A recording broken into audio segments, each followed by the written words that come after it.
I'm actually excited, guys, because I see that Eddie Hearn is going around saying that if Deontay Wilder versus Anthony Joshua fight does not get made April 2019, then he will have, or at least the second best opponent that he has lined up for Joshua on April 13th, 2019 would be a rematch against Dillian Whyte. And I'll tell you why I'm excited.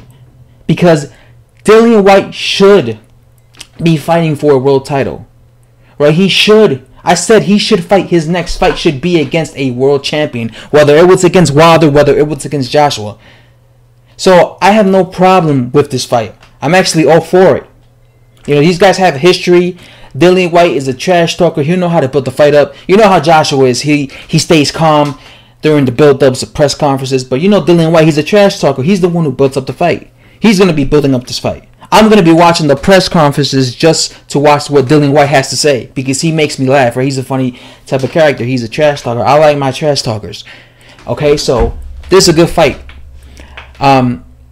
Again, this all depends if Joshua gets past Alexander Povetkin, which I think he should.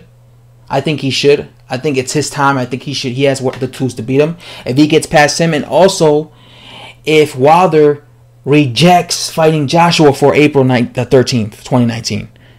And I already suspect that he is, because I made a video like a couple of weeks ago letting you guys know that Wilder said out of his own mouth, "I'm not fighting," and I quote Wilder, "I'm not fighting Joshua April 2019." And he was talking about some shit like, Joshua, I hope him nothing but the best, even if somebody else beats him. All this type of, it's, basically, I'm trying to avoid you type of talk. That's why I don't even think he's going to actually fight Joshua. So it looks like he will be fighting Dillian Whyte. Now, how do I think, both of these guys have improved. Listen, Deontay Wilder never had, the balls to defend his world titles against Dillian Whyte. He just was, he ducked Dillian Whyte blatantly for 2 years. 2 years. He called him his black, no, he called Dillian Whyte Eddie Hearn's black spare tire. That's what he called him. Dillian Whyte's a black spare tire. Why am I going to go to the UK and fight him? That's what he said, Deontay Wilder. He blatantly ducked Dillian Whyte. So if Joshua were to fight Dillian Whyte, I believe Dillian Whyte is the second best UK heavyweight. I think Joshua is the number one UK heavyweight and the number one heavyweight in the world, until somebody proves to me that they're better than Joshua and beat them. And, beat him and dethrone him. But right now, I think Joshua is the number one. But when it comes to the UK heavyweights, I think Dillian Whyte is the second best UK heavyweight. I think he's the second best because he's the second best proven, at least. He's the second best proven at world level when it comes to the heavyweights. So this will be a battle between the number one British heavyweight and the second best British heavyweight, right? Or British showdown, right? And this will be the second time Joshua fights him, a guy that Wilder never wanted to fight. So you got to give Joshua some credit for that. This would also be the first time Dillian Whyte is fighting for actual world titles. Because, Dillian Whyte has never fought for an actual world title. He's fought for, British level titles. I think he fought for the international or continental, whatever it's called, WBC belt. But that's not the real belt. He's never actually fought for the real world heavyweight belt. So he's going to be fighting for not just one belt, but several belts. And these are world championship belts. So if he were to beat Joshua, he would be the number one heavyweight. Dude, I would be going around saying Dillian Whyte is the number one heavyweight. Straight up. And you guys know, I used to chastise Dillian Whyte, but if he pulled it off and if he actually beat Anthony Joshua, he would be the number one heavyweight, homie. He'll have 3 out of the 4 major belts or whatever, right? So there's so many belts, man. I tend to forget, but he would be the number one heavyweight. Right, so this is his opportunity to become a champion. Now, it's going to be very difficult for him, though. Both of these guys have improved. since their first fight. You know, when they first fought, Anthony Joshua was really a novice, and Dillian Whyte was a lot more of a novice than he is now. They're more experienced now, and I believe they both have become a lot better. But I think they're both very different, and like in terms of styles and techniques. Like Anthony Joshua is a fighter who's very relaxed. You know, when I look at him fight, he fights very relaxed. He doesn't fight like anxious. When you see him fighting, he doesn't look like he's, you know, not sure of himself. He looks like a very relaxed, calm type of fighter. Like if you look at Mike Tyson, Tyson used to be aggressive. He was very chaotic, right? But, you know, a lot of people compared Anthony Joshua to Mike Tyson, but Tyson was a lot more chaotic. He was more, so much more aggressive than Joshua. Joshua is a lot more calm. You look at him in the ring, he's a lot more calm. He's cool and collective, right? And he stays in form, right? Joshua has the same form in round 12 than he has in round 1. Even when Joshua's tired and he's exhausted and he's, basically punched himself out, he still is able to keep himself calm and he still is able to keep his form right. The thing with Dillian Whyte, and this is, you guys know me, I've studied the heavyweight division and I studied Dillian Whyte. I studied these heavyweights. I studied Joshua and Dillian Whyte. Dillian Whyte has like a wild side to him, to his style, to his technique. Dillian Whyte has the ability to be calm and to have proper technique. But Dillian Whyte's one of these people that when he gets tired, when he normally during the second half of fights, he tends to basically throw away his technique. And he tends to be very anxious, and he tends to throw punches coming from 3 blocks away. If you look at Dillian Whyte, just look at Dillian Whyte's style. You know, in the first half of the fights, he's good, he's calm. But then as the fight goes on, as he gets tired, as he starts huffing and puffing, you start seeing him throw punches, that you could see from, like I said, like a mile away. He throws very wild punches. And he does this, and almost looks like out of desperation, where he's throwing these punches from like 3 blocks away. And he does this because he's exhausted, and he's just throwing anything because he's like, I'm tired or whatever. He's basically like, fuck it, let me just throw anything. And because he does this, he leaves himself exposed to counters. Even in his last fight against Anthony Joshua against Joseph Parker, he looked so exhausted in that fight. The thing is, he tends to exhaust himself because when you're throwing wild punches like that and you miss, especially when you miss wild punches like that, that takes a lot of energy from you. Like that drains a fighter. And this is the reason he tires. Like, you notice how Dillian Whyte, whenever he's in a fight that goes the distance, look at how tired he is. When he fought Derek Chisora, when he fought Joseph Parker, both of these fights, look at how exhausted he was. And the reason he was exhausted is because he tends to drain himself by throwing these crazy punches. Like, especially during the second half of fights, he throws these crazy, knockout punches, and when he misses, that drains a lot of the energy, so he tends to be very fatigued. Joshua, on the other hand, he's not like that. You never see him. When have you ever seen Joshua throw a wild punch from 3 blocks away? He doesn't do that. Even when he's tired, even when you see him huffing and puffing, he still takes his time. He doesn't throw a wild punch just because he wants to throw a wild punch. He still takes his time.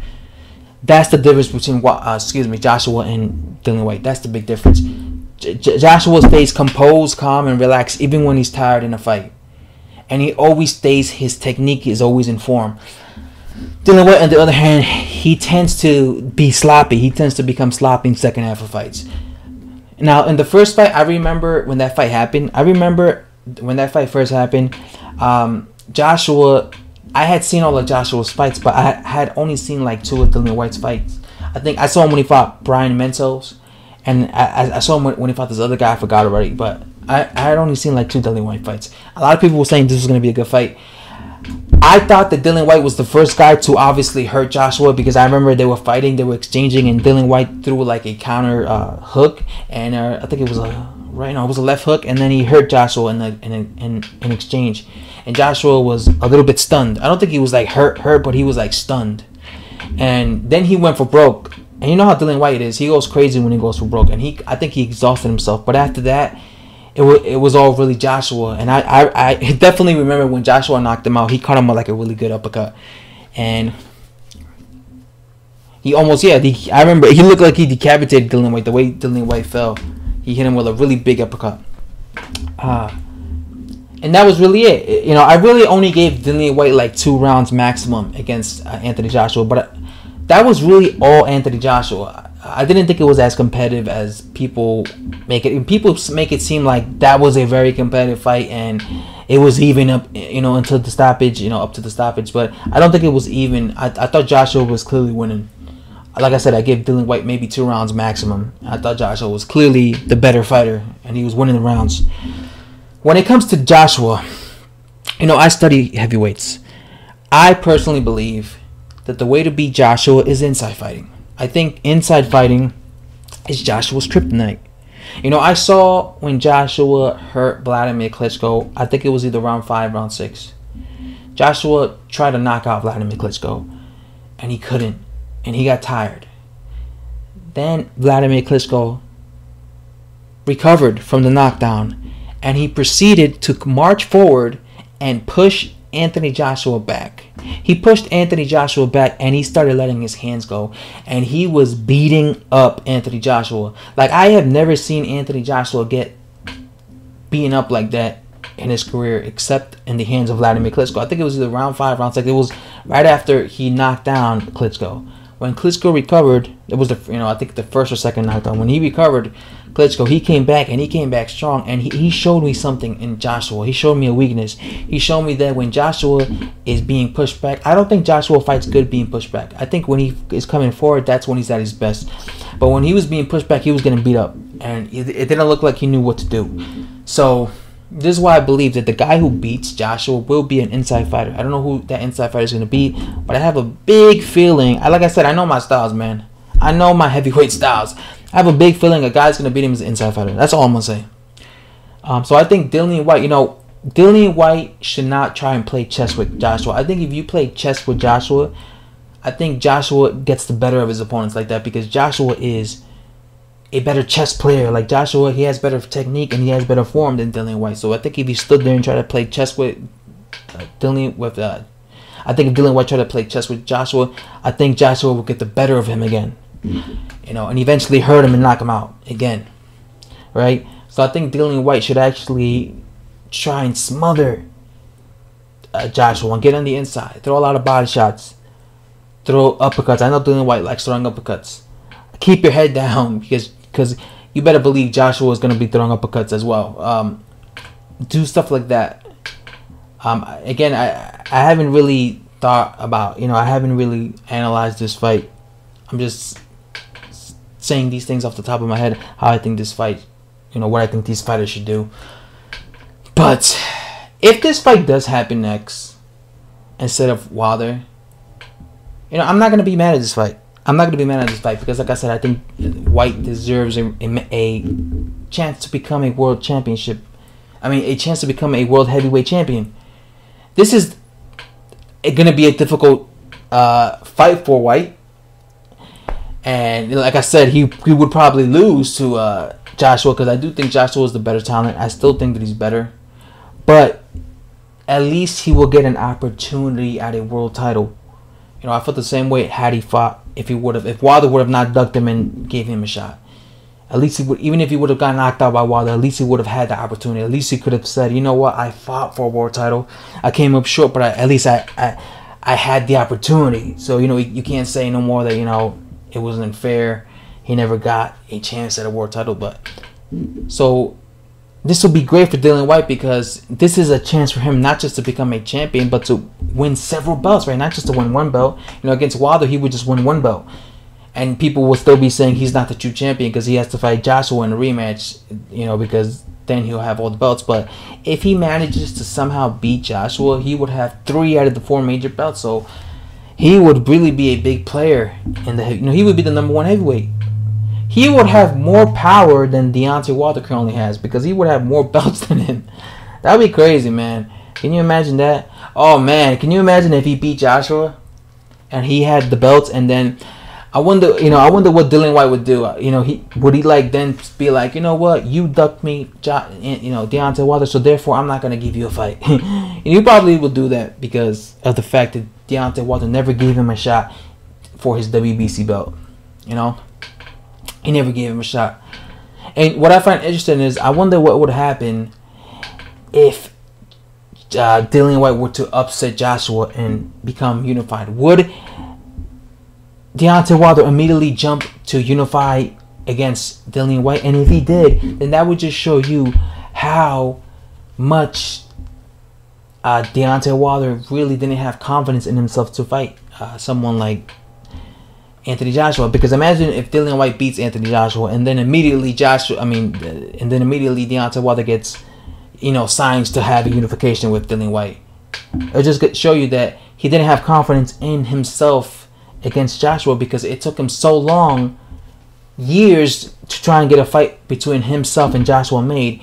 Yet the minute Dillian Whyte becomes champion, he immediately signs to try and fight and get the fight made. So it wasn't hard for him to get a fight. That would just go to show me, at least, that the whole time Deontay Wilder just didn't have confidence in himself to get a fight made between himself and Joshua, because he didn't like his chances against Joshua. Then again, though, I don't think it'll be that easy, though, for Dillian Whyte and Deontay Wilder to fight immediately if Dillian Whyte becomes unified champion. Why? Because Deontay Wilder has been ducking Dillian Whyte for so long now. So he's already been ducking him. So if he's a champion, he'll probably still want to duck him, or he'll probably say, you know what, I'll demand a lot of money. So yeah, guys, that's all I have to say. Thanks for watching.